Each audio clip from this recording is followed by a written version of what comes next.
However, I will say that there are millions and millions of products being sold on Amazon, and you only having a couple million versus a couple tens of millions is not that big of a deal. Even though it was cheaper and lower cost to purchase and sell, it is actually more profitable. You don't have a lot of space in order to set yourself apart from your competitors in a meaningful way to the customer. But once again, a larger investment doesn't mean a larger return necessarily.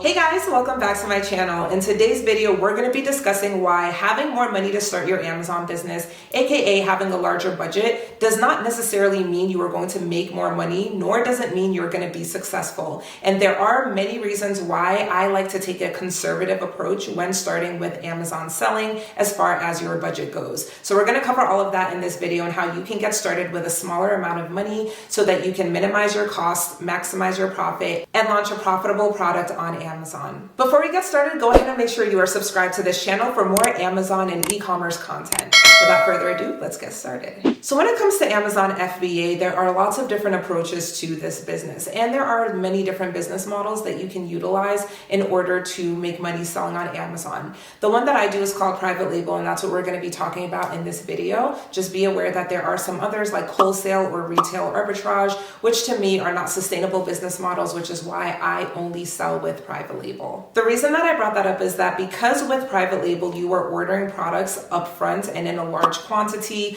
you are going to have to be cognizant of how much you are spending on each individual unit of that product. So if you are buying a bulk amount, and if you are following my guidelines and what I teach here on this channel and in my step-by-step Amazon program, which I will link down below in the description, that means that you are going to be starting out with 500 units of product. So if you do very simple math, you would multiply the cost of each individual unit by 500, and that is what you would be spending on your inventory to get started. So for example, if you find a product that is super cheap, let's call it $1 each, and you buy 500 units, then you are only spending $500 on that initial inventory. On the flip side of that, if you find a product that happens to be $10 and you buy 500 units, now you are looking at $5,000 for your initial inventory. The benefit of starting with a higher budget is that it opens you up to more products that you can choose from. That means that you are not limited to selling low-cost items, so naturally there's just going to be a larger selection of products for you to start with. However, I will say that there are millions and millions of products being sold on Amazon, and you only having a couple million versus a couple tens of millions is not that big of a deal, if you understand what I'm saying. So starting with a higher budget, yes, it allows you to sell more potential products, but it doesn't mean that just because there are more options that they are all good options. So what I encourage you to do instead is to focus on items that are going to be profitable and low cost. And so no matter what the product is, you are going to want that element of profitability. And just a very quick kind of simplistic breakdown of profitability is literally how much money you are left with after your expenses are all accounted for. So for example, let's say that you buy a product for $2 that you sell on Amazon for $10. How profitable you are depends on the cost of that product, along with your Amazon fees, your advertising fees, and all other expenses it takes to actually sell that $10 product.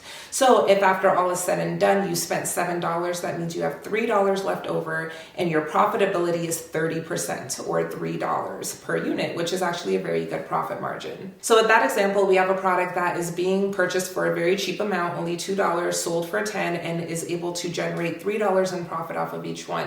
Now let's take a look at a different product. Let's say that we have a product that costs $10 to purchase and sells on Amazon for $20.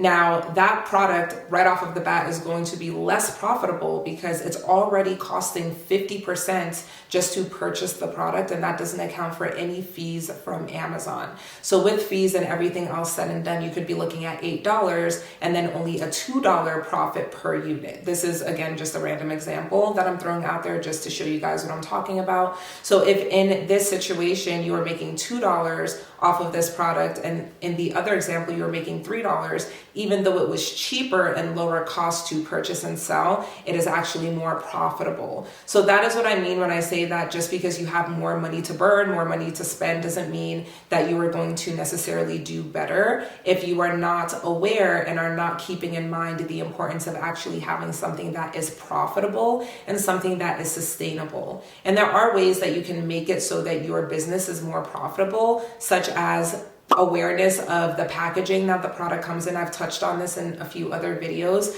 but making sure that your packaging is as small and compact as possible and as lightweight as possible. So sometimes if you are not careful, you might not realize that there's a component of your product that is super large, and that makes your product technically oversized to Amazon, thus pushing you into a higher size tier, making you spend more money on your pick and pack fees from Amazon. The more money you spend, the less profitable you are generally. And this is the same thing when we talk about spending money on ads. If you are launching a product in a very competitive niche, that means that you are going to have to spend more money on advertising because it is a competitive market, a competitive landscape. So if everyone else has very, very good products that are rated highly, that have very high reviews, you are coming in as a beginner, you don't have a lot of space in order to set yourself apart from your competitors in a meaningful way to the customer, which means that your only other option is to then spend a lot of money to get your product in front of these customers before they have an opportunity to compare your offer to the existing ones that have been there, that have high reviews, and that are doing really well comparatively to yours. Another con to overspending on products because you have a higher budget is that you are going to run into some issues when it comes to cash flow. And the thing is, when you are starting out with a higher dollar amount, you have to also keep in mind that you're going to be replenishing the inventory that you're purchasing. And obviously, in a perfect world, you're going to get your products into Amazon, they're going to sell, Amazon is going to pay you, and you're going to take part of your profits and then reinvest it into more inventory and then save some for yourself. And, that's how you're going to continue to sustain the business. But there are going to be times where maybe, especially as a beginner seller, Amazon doesn't pay you out immediately because they have to recognize you as an established seller. So they might hold on to that first payout a little bit longer. And the thing is, if you have a product that is actually doing well and it's moving and it's selling, you're going to have to place that order for new inventory, possibly before you get paid out from Amazon. And the reason that this is being brought up right now is if you have a product that is $10 a unit and you are replenishing the full amount for $5,000 worth of inventory and 500 pieces, then that means that you're going to have to come up with another $5,000 before Amazon pays you. Now, if Amazon had already paid you, you would be fine. But if you're still having to wait on that deposit, then you might find yourself in a position where you're having to put it on a credit card or, figure out how you're going to come up with the funds to place that next order. And I'm just saying this because if you have a lower cost item, again, a $1, $2 product, coming up with $1,000 to hold you over while you place your order and wait for Amazon to pay you out is much easier to come by than trying to find $5,000 to replace that order. And this is something that you would not be aware of if you weren't already selling on Amazon or you didn't already have a business where you mentally can note that sometimes cash flow is not always on a perfect timeline. There are times where you will have an expense prior to you having the money to pay for that expense. And the lower and more modest your costs are, the less of a big deal that becomes versus it being the sky is falling. Where am I going to find $5,000?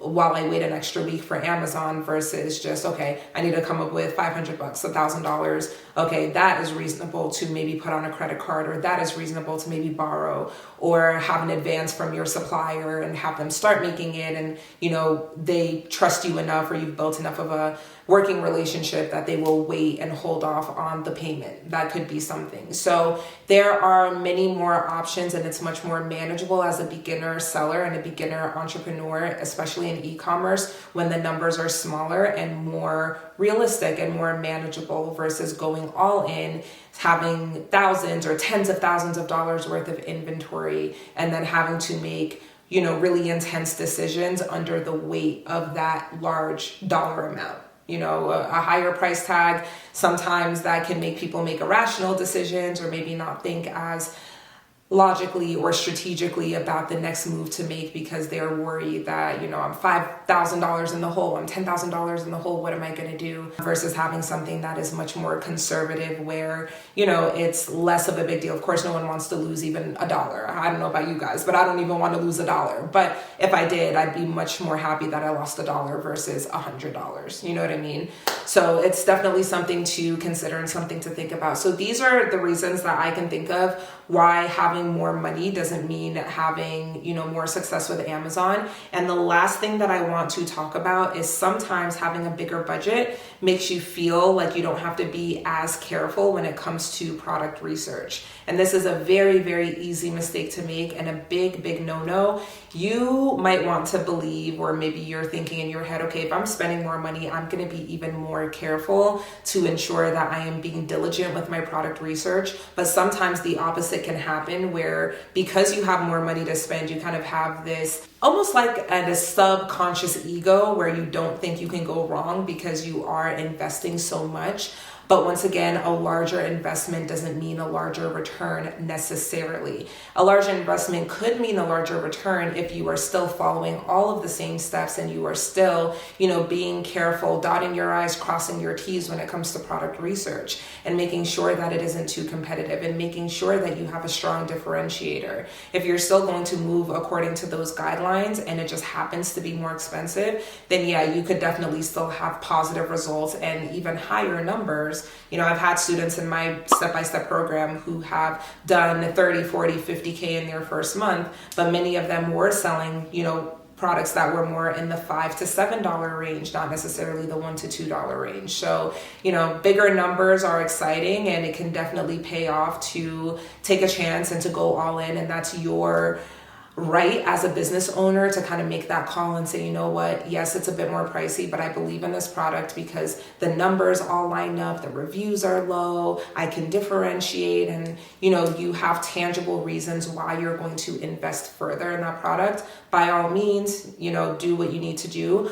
But you definitely shouldn't just have an over-reliance on the fact that it is more expensive, therefore it's going to make you more money. That is not a strategic way of thinking about this, and you definitely don't want to fall into that rookie mistake. I hope that this video was helpful in helping you understand why starting small with your very first Amazon product is definitely the way to go. It is less risky and puts you in a better position to learn and to grow, and you can always expand. I always say this to my students is sometimes you need to crawl before you walk before you run. It is not a race. I know we all want to make money, but we want to do this the right way. So definitely take that into consideration. And if you have any questions, go ahead and leave them in the comments down below. And I will see you guys in the next video. Bye.